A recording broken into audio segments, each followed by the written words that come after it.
The vast conference hall of the Galactic Council gleamed with polished surfaces and advanced technology far beyond what humans had achieved. Commander Jack Reed stood at the entrance, taking a deep breath before stepping into what he knew would be another session of thinly veiled insults and mockery. "Ah, the Earth representative arrives," announced Delegate Thorne of the Viridian Empire, his 6 eyes blinking in synchronized amusement. "Perhaps now we can discuss real space travel, after we explain the basic concepts to our developing friends." Laughter rippled through the assembly. The blue-skinned Oraxis representatives didn't bother hiding their smirks, while the crystalline Kalzur delegates emitted light pulses that their species recognized as derisive chuckling. Reed maintained his composure, though his jaw tightened. 5 years as Earth's military representative to the Council had taught him patience. "The United Earth Confederation appreciates being included in these discussions," he said evenly, taking his seat at the massive circular table. Of course," replied High Chancellor Mox of the Oraxis, waving a 3-fingered hand dismissively. "We would never exclude developing species.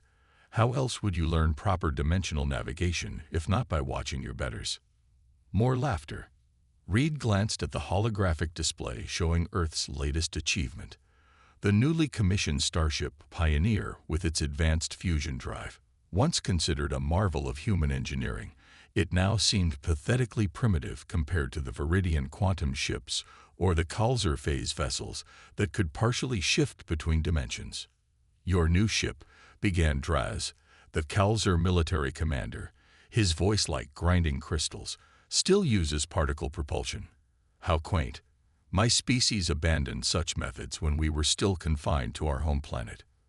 Reed had heard it all before. Humans were dimensional infants, barely comprehending the basics of spacetime, while the advanced species routinely manipulated gravity, folded space, and traversed dimensional barriers. "Perhaps in another century, they'll discover basic fifth-dimensional principles," suggested an Oraxis scientist, not bothering to lower his voice.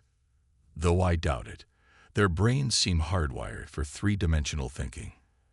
As the formal meeting began, Reed's communicator vibrated softly against his wrist. A message from Earth Command. "Project Heat ASCIN CUTCESFUO. Phase 1 complete." Reed's heart skipped a beat, but his face remained neutral. Project Ascension had been Earth's most closely guarded secret for 15 years, a research program investigating transportation through higher dimensions that would leapfrog conventional space travel entirely. The skeptics had been many, even among humans. Mathematically impossible, some scientists had claimed. Beyond human comprehension, others insisted. Yet Dr. Anna Blake and her team had persisted, working in a hidden facility beneath the Pacific Ocean. During the Council's lunch break, Reed found himself cornered by Draz and 2 Viridian officers. "We noticed your shipyard's increasing production," Draz said, his crystalline form glittering menacingly. "Planning another one of your admirable expansion attempts." Reed sipped his water. "Just routine fleet maintenance. Remember what happened in the Proxima sector," warned one of the Viridians. "Your colony ships were no match for even our oldest vessels." Reed remembered all too well. 17 human ships lost, a colony of 5,000 people forced to abandon their new home because the Viridians decided they wanted the mineral-rich planet for themselves. Earth had been powerless to stop them. "Some friendly advice," Draz continued, his tone anything but friendly. "Stay in your small corner of the galaxy. Focus on your own solar system. You're not ready for the dangers out here." As the Council reconvened, Reed sat quietly, letting the advanced species discuss matters of galactic importance, while Earth was relegated to observer status. His communicator vibrated again. "Vessel DEFINC ready for testing.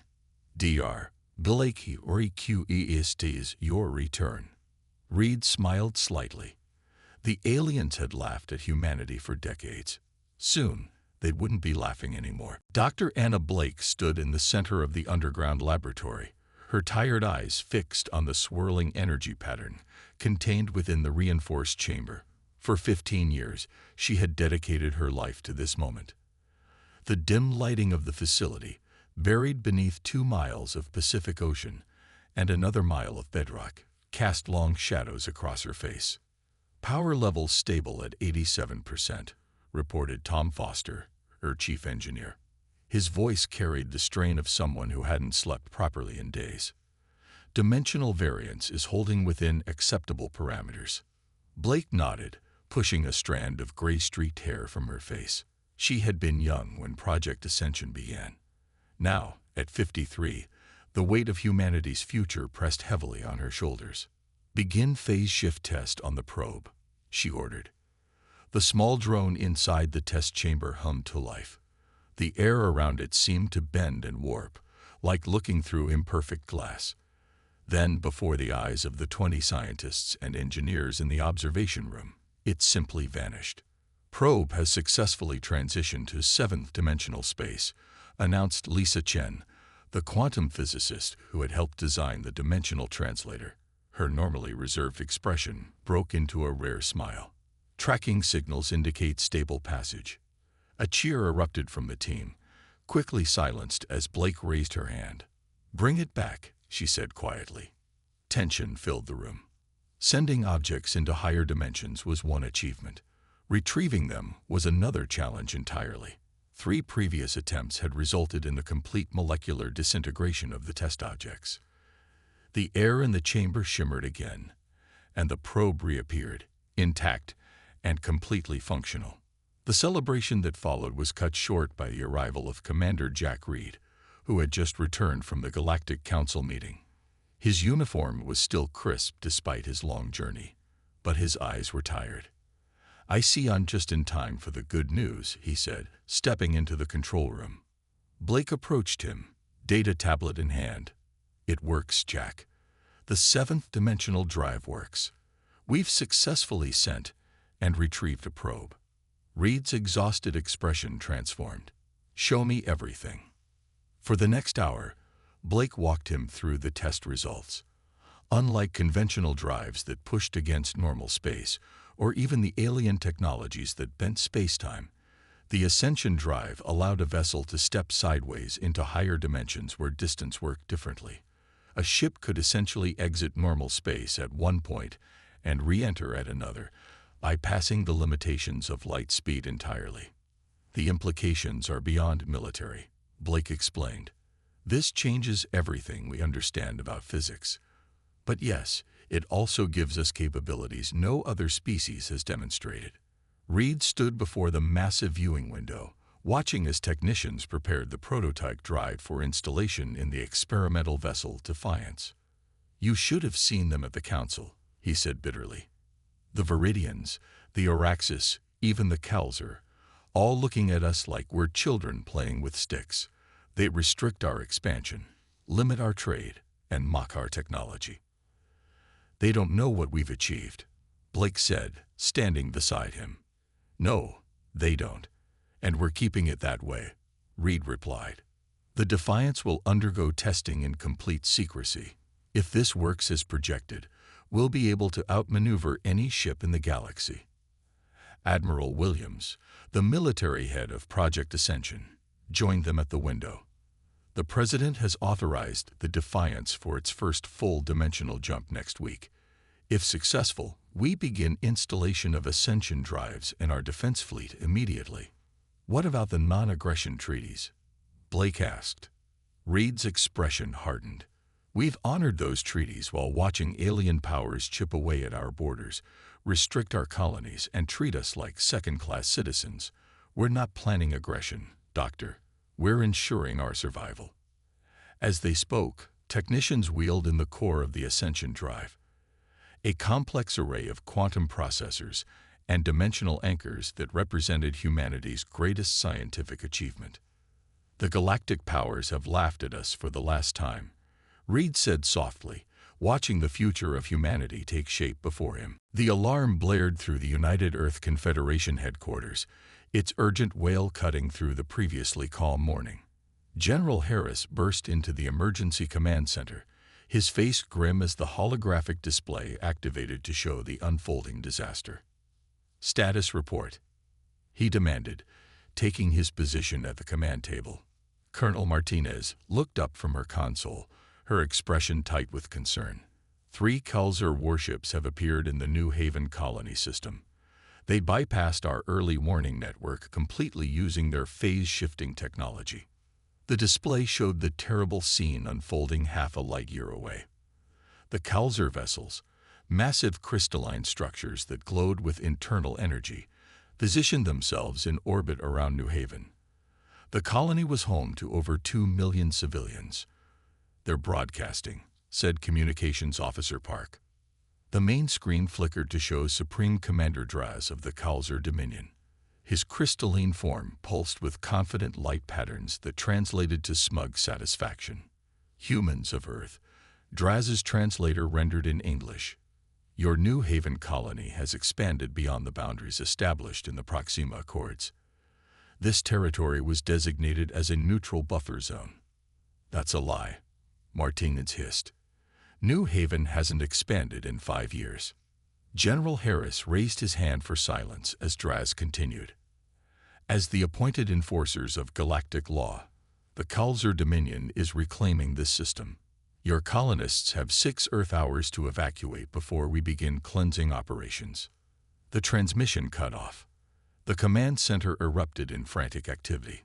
6 hours isn't enough time to evacuate 2 million people, Martinez said. "Even if we had enough ships in range, which we don't." Harris studied the tactical display. "What military assets do we have nearby?" "The Defender and Courage are on patrol 2 light days away. They could arrive in 36 hours at maximum speed." "Too slow," Harris muttered. "The Kulzar know exactly what they're doing." Everyone in the room understood the significance. This wasn't about treaty violations. The Kulzar had been looking for an excuse to seize the resource-rich New Haven system for years. With Earth's conventional forces too far away to respond, they had found their perfect opportunity. "Sir," said Martinez quietly, "there is one option." Harris looked at her, then followed her gaze to the secure terminal that connected directly to Project Ascension. "The Defiance," he said. Martinez nodded. "It completed its final test jump yesterday. The drive is fully operational." Harris took a deep breath. Using the experimental vessel meant revealing humanity's breakthrough to the galaxy. Once that happened, there was no going back. He placed his palm on the secure terminal scanner. "Get me Commander Reed and the Defiance, immediately." Minutes later, Reed's face appeared on the secure channel from the hidden base in the asteroid belt. "The Defiance is ready, sir," Reed reported before Harris could speak. "We're monitoring the New Haven situation. This isn't how we plan to reveal our new technology," Harris said. "But we have no choice. 2 million lives are at stake." Reed nodded. "My crew is prepared. We can reach New Haven in minutes using the Ascension drive." "The Defiance is only 1 ship against 3 Kulzar capital vessels," Harris reminded him.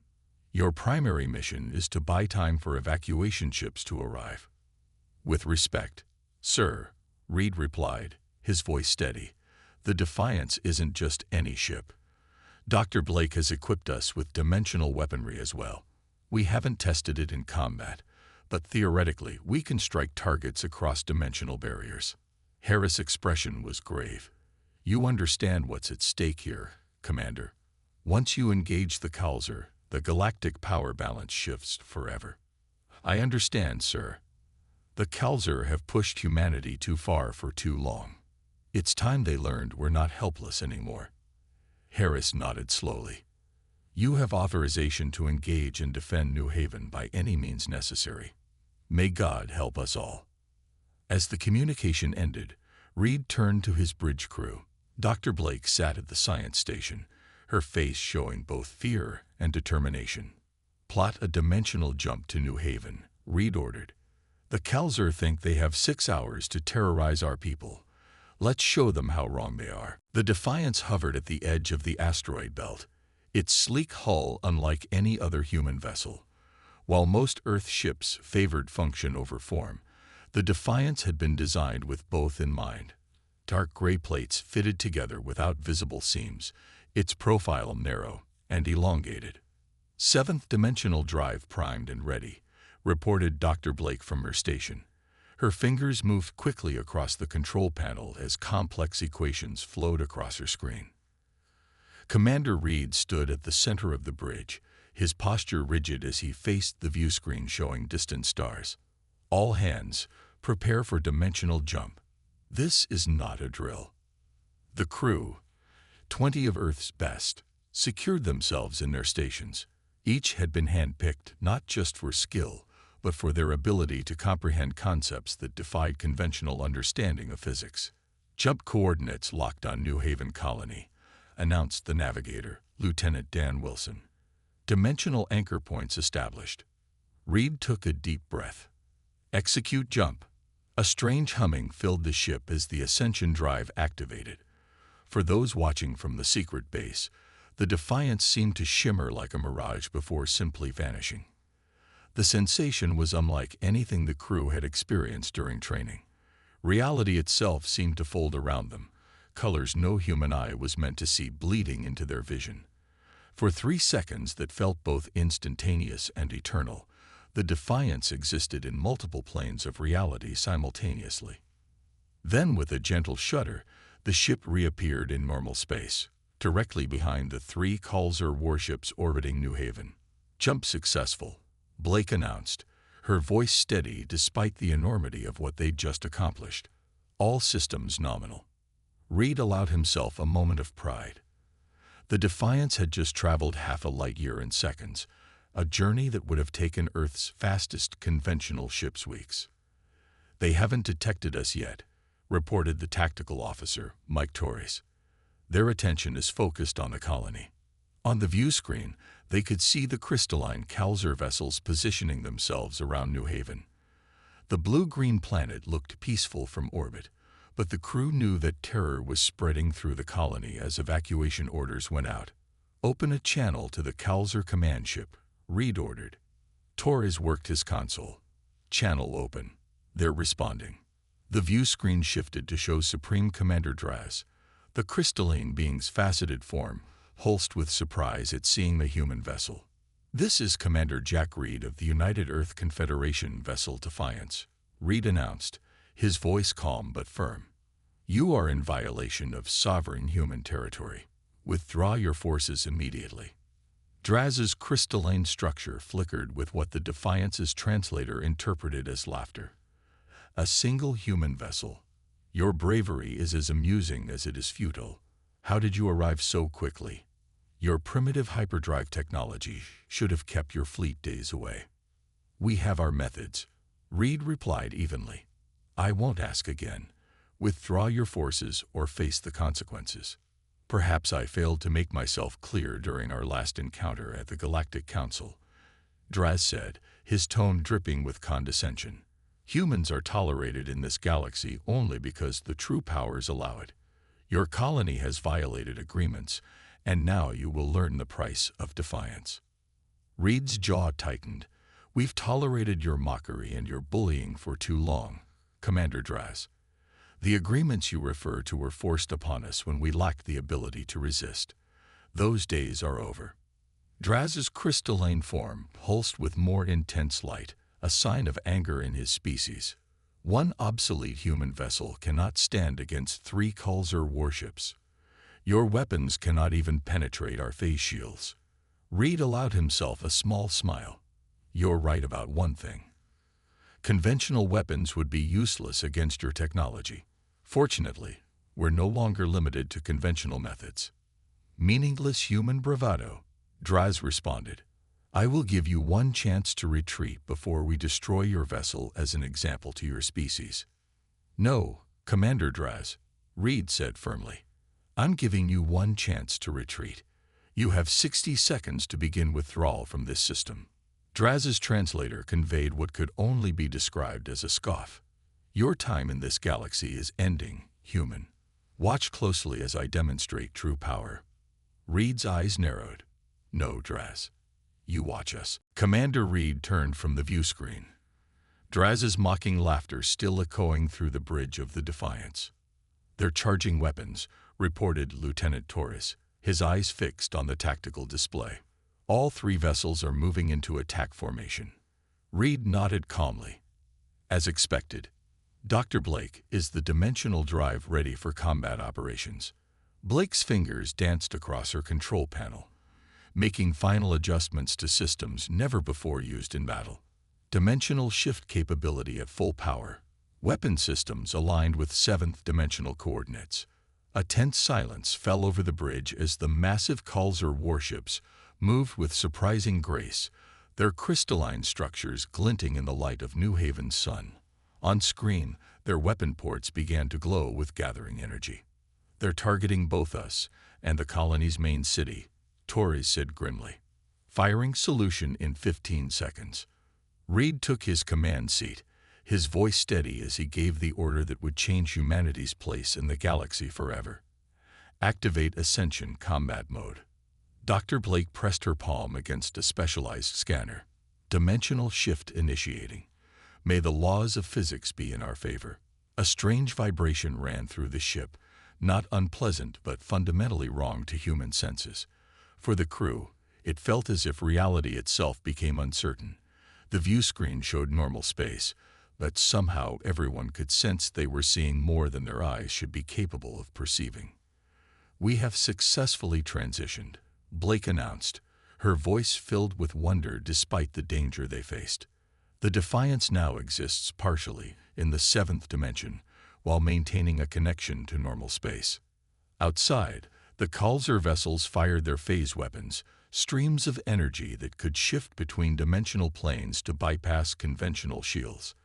Under normal circumstances, they would have torn through any human vessel like paper. But the energy passed harmlessly through the space where the Defiance appeared to be. On the Kalzer command ship, alarms blared as sensors failed to track the human vessel. "What is happening?" Draz demanded, his crystalline form pulsing with confused patterns. "Where did they go?" His tactical officer's response came with confused light patterns. "Unknown, Supreme Commander. The human vessel is everywhere and nowhere. Our sensors cannot lock onto it."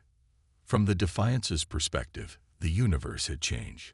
The bridge crew could perceive the Kalzer ships from impossible angles, seeing them from all sides simultaneously, observing the flow of energy through their systems as clearly as looking through glass. "This is incredible," whispered Lieutenant Wilson from the navigation console. "I can see the structural weaknesses in their ships. It's like looking at a complete three-dimensional blueprint." Reed leaned forward in his chair. "Dr. Blake, explain what we're seeing." Blake's voice was steady but filled with scientific excitement. "From our position in higher dimensional space, we can observe normal space from angles impossible in our usual reality. We're seeing the Kalzer ships across all possible points simultaneously." "And our weapons?" Reed asked. "Calibrated to seventh dimensional targeting," Torres replied, wonder in his voice as he studied his tactical display. "I can target any point within their ships with perfect precision." Reed nodded. "Target their weapons systems only. I want them disabled, not destroyed." Torres adjusted his targeting. "Ready, sir." "Fire." The Defiance's weapons weren't visually impressive. No massive energy beams or explosive projectiles. Instead, pinpoint bursts of seventh-dimensional energy simply appeared within the Kalzer vessel's critical systems, bypassing their phage shields completely. On the main Kalzer warship, Draz watched in horror as his weapon systems suddenly failed, circuits and crystals breaking apart with no apparent cause. Across his ship, critical systems shut down one by one. "Impossible," he shouted as damage reports flooded in. "How are they doing this?" His tactical officer's response came with patterns indicating fear, an emotion rare among the Kalzer. "They're somehow attacking from inside our shields. Our sensors show the human vessel is still there, but also not there." Outside, to any observer in normal space, the Defiance seemed to flicker and distort, briefly appearing in multiple locations at once before stabilizing again. a three-dimensional shadow of a higher dimensional reality that the human mind could barely comprehend. The bridge of the Kalzer flagship rocked with another internal explosion as systems continued to fail in cascading sequence. Supreme Commander Draz steadied himself against his command console, his crystalline form pulsing with patterns that indicated both rage and fear. All weapons offline. Shield generators failing, reported his second-in-command, the light patterns of his crystalline body flickering with alarm. Engineering reports they cannot locate the source of the attacks. The damage is appearing inside sealed compartments. Draz turned his attention to the view screen, where the human vessel Defiance continued its impossible dance through reality. Visible one moment, partially transparent the next, sometimes appearing to be in multiple locations simultaneously. This cannot be. Draz's translator conveyed his outrage. No species in the galaxy has mastered dimensional technology beyond the fifth dimension, especially not humans.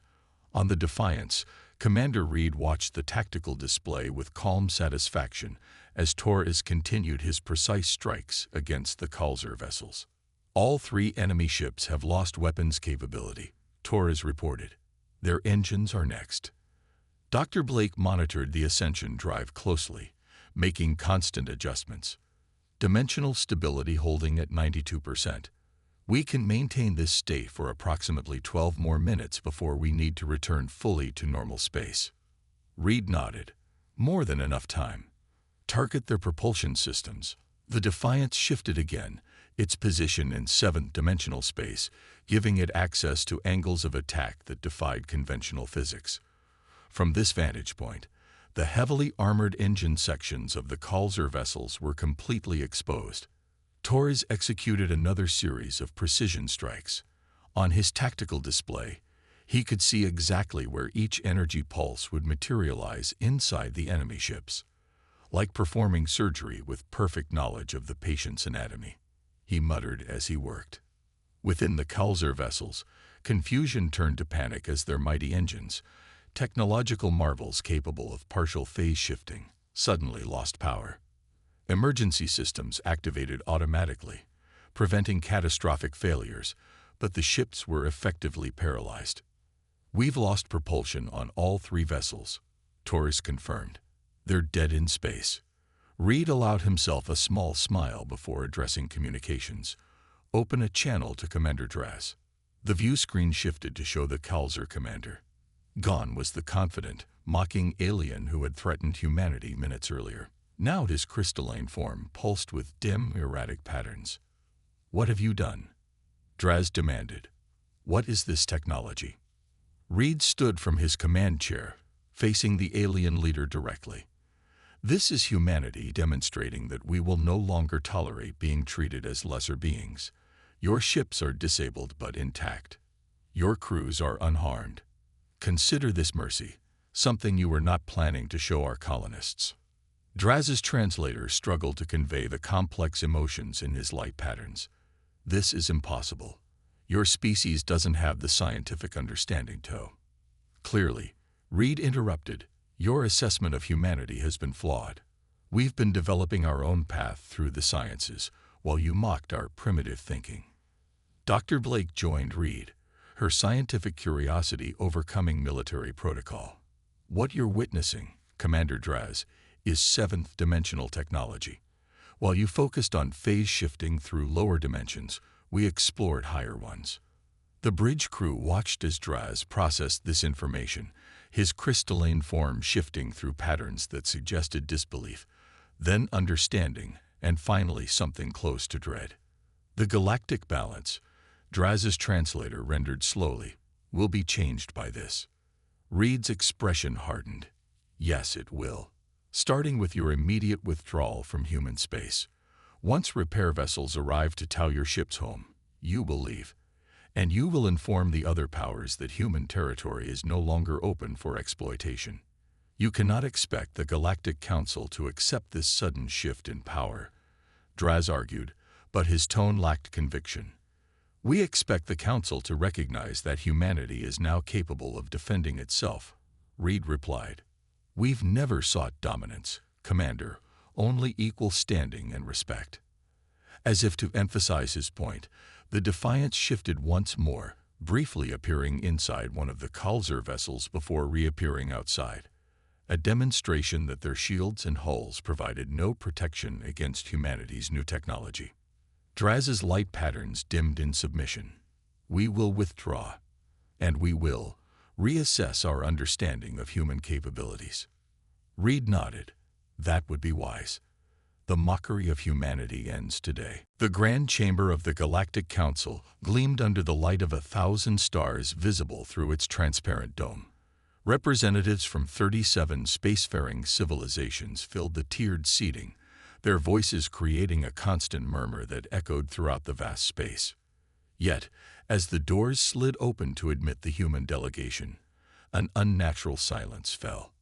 Commander Jack Reed led the small group, accompanied by Dr. Anna Blake and General Harris.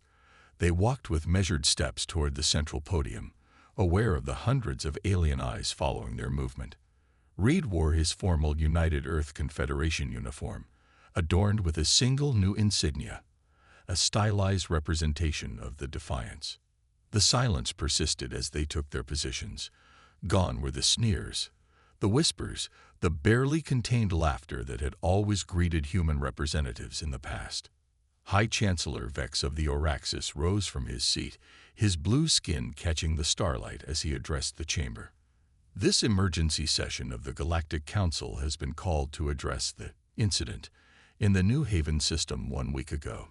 His voice carried none of its usual condescension toward humans. Reed stepped forward. I believe defense of sovereign territory would be a more accurate description than incident, High Chancellor. Murmurs rippled through the assembly. 3 Kalzer warships disabled by a single human vessel, continued Vex, ignoring Reed's correction. Using technology that our best scientists claim is theoretically impossible. He fixed his 4 eyes on Reed. The Council demands an explanation. Reed met his gaze steadily. The United Earth Confederation has developed dimensional transportation and defense capabilities. We used these capabilities to protect our colony from unprovoked aggression. Supreme Commander Draz, representing the Kalzer, rose from his seat. His crystalline form pulsed with subdued light patterns. The human vessel Defiance executed maneuvers that defied known physics. It appeared to exist in multiple locations simultaneously. It bypassed our phase shields as if they weren't there. The chamber erupted in concerned chatter. The Viridian delegation huddled together, their 6-eyed faces showing clear alarm. Silence, commanded Vex, before turning back to the humans. Is it true that your vessel operated within the 7th dimension? Dr. Blake stepped forward, her scientific credentials displayed on the hovering screen beside her. The Ascension Drive allows our vessels to partially exist in higher dimensional planes while maintaining a connection to normal space. This gives us certain advantages in navigation and defense. Advantages, scoffed a Viridian scientist, unable to contain himself. It makes conventional defenses completely obsolete. Nothing can stop a weapon that attacks from inside the target. General Harris spoke for the first time, which is precisely why we've chosen to reveal this technology in a controlled demonstration rather than using it to its full potential. The 3 Kalzer warships could have been destroyed in seconds. Instead, they were disabled and their crews left unharmed. The implication hung in the air. Humanity could have responded with annihilation, but had chosen restraint. An aged representative of the Tellurian Collective, one of the oldest species in the galaxy, slowly rose from his seat. I have served on this council for 200 years, he said, his voice thin but carrying clear authority. In that time, I have seen technologies come and go, but never have I seen a scientific leap of this magnitude from any species, let alone one as young as humanity. He turned to face the entire assembly. We have misjudged them. Worse, we have mocked and marginalized them while they quietly revolutionized dimensional physics. Reed nodded in acknowledgement of the elder's words before addressing the chamber. The United Earth Confederation has prepared a series of proposals to redefine our relationship with the galactic community. We seek neither dominance nor revenge for past treatment. We seek only equal standing and respect for our sovereignty. As Reed spoke, diplomats throughout the chamber were already receiving messages from their governments, urgent directives to secure alliances with Earth, offers of trade agreements, and scientific exchanges. Chancellor Vex called for order as the chamber once again filled with voices, no longer mocking or dismissive, but urgent and concerned. This council will recess for 2 hours while we review the human proposals, he announced. As the delegates filed out, many approached the human representatives with newfound respect in their postures and voices. Reed watched with quiet satisfaction as species that had laughed at humanity a week earlier now competed for their attention. Dr. Blake leaned close to him, speaking softly. "Quite a change from your last council meeting." Reed nodded. "Yes, it's amazing how quickly laughter stops when the joke suddenly has the power to rewrite physics itself." The silence of mockery had been replaced by the silence of respect, and perhaps a touch of fear.